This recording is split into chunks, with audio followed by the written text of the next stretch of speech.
नमस्कार दोस्तों, स्वागत है आपका हमारे यूट्यूब चैनल पर।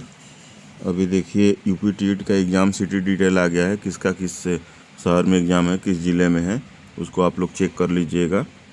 और यूपी टीईटी की तैयारी का ये अंतिम चरण है। इसमें जितना क्वेश्चन आप प्रैक्टिस कर सकते हैं उतना करिए, ज़्यादा कुछ नया पढ़ने के चक्कर में मत पड़िए। तो आपकी तैयारी को और बेहतर बनाने के लिए हम प्रीवियस ईयर के क्वेश्चन पेपर लेते आ रहे हैं और ऐसे ही लेते आएंगे। 4-5 दिन तक आपका पूरा मदद किया जाएगा। तो देखिए बाल मनोविज्ञान का कुछ प्रश्न है, कुछ क्या 30 प्रश्न आते हैं, 30 प्रश्न है। तो आइए शुरू करते हैं। शुरू करने से पहले रिक्वेस्ट है आपसे, यदि आप चैनल पर नए हो तो प्लीज़ चैनल को सब्सक्राइब करें, अपने दोस्तों के बीच में शेयर करें, जिससे ज़्यादा से ज़्यादा लोग इसका लाभ ले सकें। तो आइए शुरू करते हैं दोस्तों। पहला प्रश्न है, करें निम्नलिखित में से कौन सा लक्षण किसी मापक उपकरण के लिए सर्वाधिक वांछनीय है। तो कौन सा लक्षण, तो बी वाला हो जाएगा, वैधता। किसी भी मापक उपकरण अथवा विधि में सर्वप्रथम विशेषता यह होनी चाहिए कि वह उस गुण अथवा गुणों का मापन कर सके जिसके लिए उसका प्रयोग किया जाना है। ऐसे मापक उपकरण को वैध उपकरण कहा जाता है।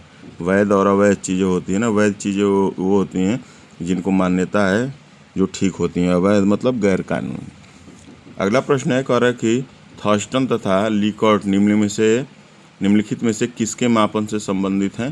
तो ये अभिवृत्ति के मापन से है, बी वाला सही हो जाएगा।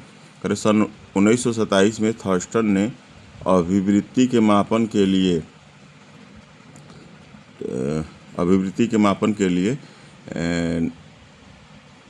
तुलनात्मक निर्णय के नियम का प्रतिपादन किया, जो अभिवृत्ति मापन का पहला परिष्कृत मापन था।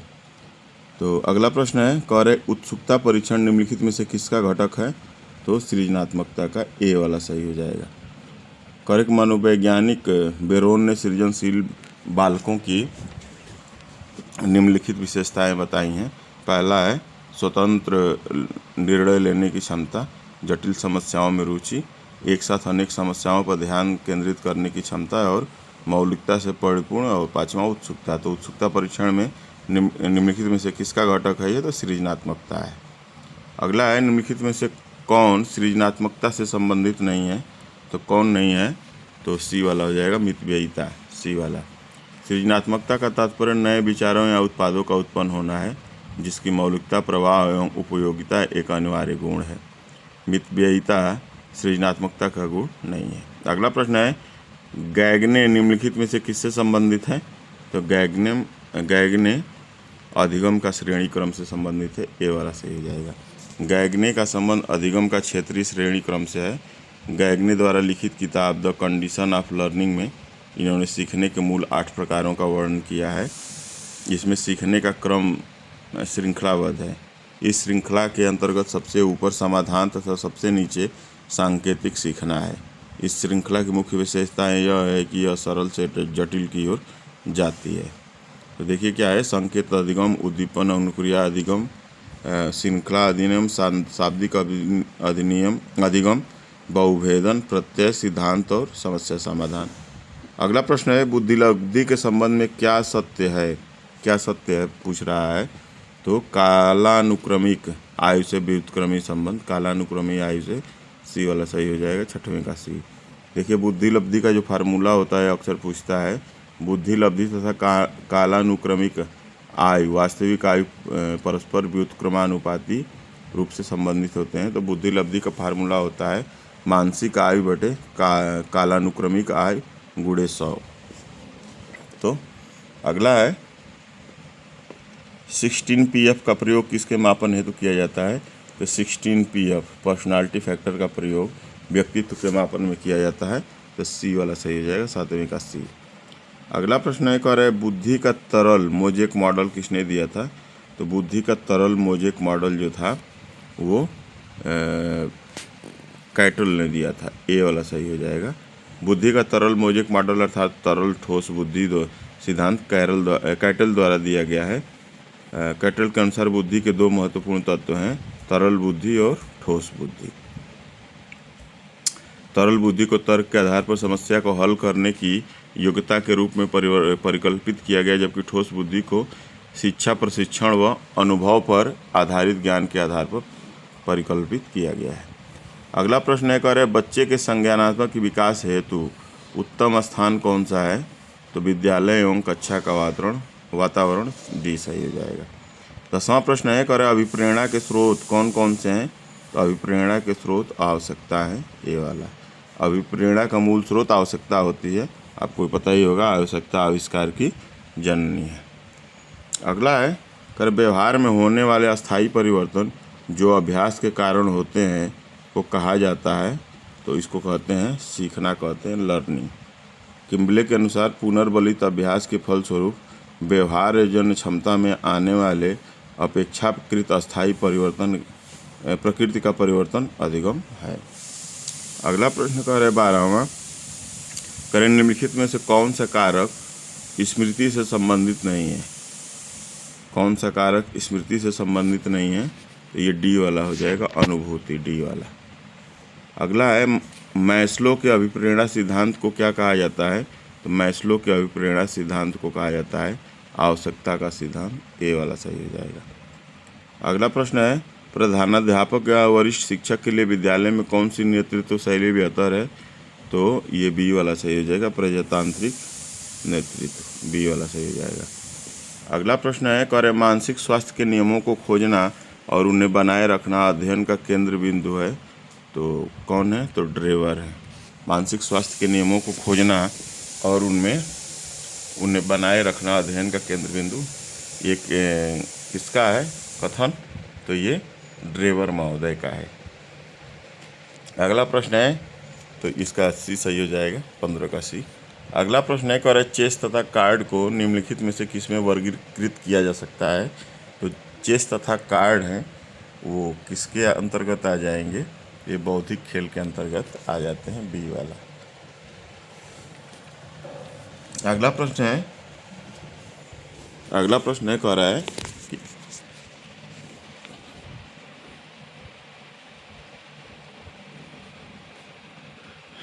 अभिवृत्ति संप्रत्यय है, किसका संप्रत्यय है? तो संज्ञान परक, क्रिया परक, संवेगात्मक और डी, ये सभी हो जाए तो डी वाला सही हो जाएगा। अगला है, मनोवैज्ञानिकों के अनुसार बुद्धि क्या है? तो बुद्धि सीखने की क्षमता है, अमूर्त चिंतन की योग्यता है, तो ए और बी दोनों सही हो जाएगा, डी वाला सही हो जाएगा। अगला प्रश्न है, कि प्रेरणा का वही संबंध, प्रेरणा का वही संबंध उपलब्धि से है जो अधिगम का किससे है? तो किससे हो जाएगा? 19 का सी हो जाएगा, बोध से है, सी वाला सही हो जाएगा। प्रेरणा का वही संबंध उपलब्धि से है जो अधिगम का बोध से है। अगला प्रश्न है 20वां, कर थार्नडाइक के व्यक्तित्व के वर्गीकरण का आधार क्या है? तो थार्नडाइक के व्यक्तित्व के वर्गीकरण का जो आधार है वो चिंतन और कल्पना है, डी वाला सही हो जाएगा, 20 का डी। अगला प्रश्न है 21वां, कह रहे कि निम्नलिखित में कौन सा भूलने का सिद्धांत है? तो भूलने का सिद्धांत हो जाएगा प्रतिपकारी अवरोध हो जाएगा, बी वाला सही हो जाएगा। प्रतिपकारी अवरोध भूलने का सिद्धांत है जिसमें मौलिक रूप से सीखी गई कोई धारणा अन्य वस्तुओं विषय वस्तु पर लागू करने में त्रुटि का अनुभव किया जाता है। अगला प्रश्न, निम्नलिखित में से मानसिक विकार के लक्षणों को सभी दर्शाते हैं सिवाय भग्नाशय के, संबंध के, तनाव के, चिंता के, तो क्या हो जाएगा? सी वाला सही हो जाएगा। मानसिक तनाव के लक्षण निम्नलिखित हैं, तनाव, चिंता, भग्नाशा और त्रुटि एवं भूल। संबंध मानसिक विकार का लक्षण नहीं है, तो ये सी वाला सही हो जाएगा। अगला है, विकास के किस काल को अत्यधिक दबाव और तनाव का काल कहा गया है? तो ये किशोरावस्था, संघर्ष, तनाव एवं तूफान एवं विरोध की अवस्था होती है, तो क्या हो जाएगा? विकास के लिए किस काल को अत्यधिक दबाव और तनाव का काल कहा जाता है? तो किशोरावस्था को। अगला प्रश्न है, कह रहा है 24वां प्रश्न, कह रहा है कि पावलोव ने सीखने के अनुबंधन प्रतिक्रिया सिद्धांत का प्रतिपादन किसके ऊपर किया था? तो पावलोव का कुत्ता था, उसके ऊपर किया था। 25 का सी, 24 का सी। अगला प्रश्न है, सीखने के वक्र, तो सीखने का वक्र क्या होता है? सीखने की प्रगति के सूचक होते हैं, ये वाला सही हो जाएगा। अगला है अध्यापन के समय अध्यापक को निम्नलिखित में से किसका सर्वाधिक ध्यान रखना चाहिए। तो अध्यापन के समय अध्यापक को सर्वाधिक वैयक्तिक भिन्नता का ध्यान रखना चाहिए। तो कौन सा सही हो जाएगा? 26 का सी सही हो जाएगा। कह रहा है कि कुर्ट लेविन के अनुसार समूह में जो परिवर्तन होते हैं उन्हें क्या कहते हैं? तो उन्हें गतिशीलता कहते हैं। 27 का सी सही हो जाएगा। 27 का सी। अगला है 28 मानसिक स्वास्थ्य और किसमें? तो मानसिक स्वास्थ्य और समायोजन में घनिष्ठ संबंध होता है। डी वाला सही हो जाएगा। वातावरण के साथ समायोजन की क्षमता मानसिक रूप से स्वस्थ व्यक्ति का संकेत होता है। अगला प्रश्न है, कह रहा है कि निम्नलिखित में से कौन अधिगमकर्ता को अधिक स्वतंत्रता देता है? तो कौन देता है ये? तो सृजनशीलतावाद देता है। डी वाला सही हो जाएगा। डी वाला। और आज का अंतिम प्रश्न है बाल मनोविज्ञान का 30वां प्रश्न। निम्नलिखित में से स्मरण करने की विधि कौन सी है? तो स्मरण करने की विधि मिश्रित विधि और विचार साहचर्य विधि दोनों सही हो जाएगा। तो सी वाला सही हो जाएगा। 30 का सी। इस तरह से बाल मनोविज्ञान के 30 प्रश्नों को हमने डिस्कस किया। इसको आप एक बार नोट्स बना लीजिएगा देख के, तो आपको बहुत फ़ायदेमंद ये होने वाला है आगे चल के। तो आज की वीडियो में इतना ही। मिलते हैं नेक्स्ट वीडियो में जल्दी ही। तब तक के लिए आप अपनी तैयारी यूपीटीईटी की बेहतर तरीके से करते रहिए। अगर कोई दिक्कत हो तो तुरंत कमेंट सेक्शन में बताएं, आपकी समस्या दूर करने का प्रयास किया जाएगा। तो चलिए दोस्तों, मिलते हैं नेक्स्ट वीडियो में। तब तक के लिए जय हिंद, जय भारत।